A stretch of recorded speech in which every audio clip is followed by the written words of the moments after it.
పట్నంలో జిల్లా భారత కమ్యూనిస్ట్ పార్టీ జిల్లా సమావేశాలను జిల్లా సిపిఐ కార్యదర్శి రంగనాయుడు అధ్యక్షతన ఏర్పాటు చేశారు.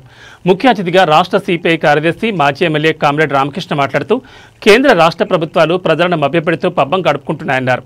పెట్టుబడులు తెస్తామంటూ సింగపూర్ వెళ్తున్నామంటూ సీఎంతో పాటుగా 3 మంత్రులు వెళ్లడాన్ని అపహాస్యం చేశారు. సింగపూర్ అతి చిన్న దేశమంటూ ఉదయం 6కు కాఫీ తాగి సాయంత్రానికి దేశం మొత్తం కాలినడకన చుట్టి రావచ్చన్నారు. ముఖ్యమంత్రి సింగపూర్లో బిజీ, ఉప ముఖ్యమంత్రి హరిహర వీరమల్లు సినిమాలో ఉన్నాడంటూ ఎద్దేవా చేశారు.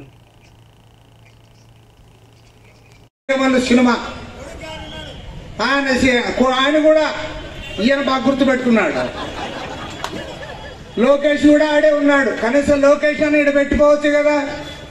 లోకేష్ పోయినాడు. మంత్రి నారాయణ ఆయనంటే ఉన్నాడు. మన కర్నూలు మంత్రి నారాయణ, మన టీజీ భరత్ కూడా ఆయనంటే ఉన్నాడు.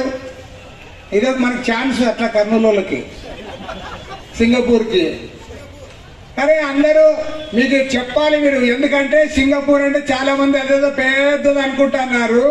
సింగపూర్ అనే దేశం ఎంత ఉందంటే పొద్దున్నే 6 గంటలకు లేచి కాఫీ తాగి నడుచుకుంటూ దిగితే సాయంత్రానికి దేశం అంతా అయిపోతుంది. నువ్వు పో, పని చూసుకొని 5 దినాలు నువ్వు ఎందుకు కూర్చున్నావు?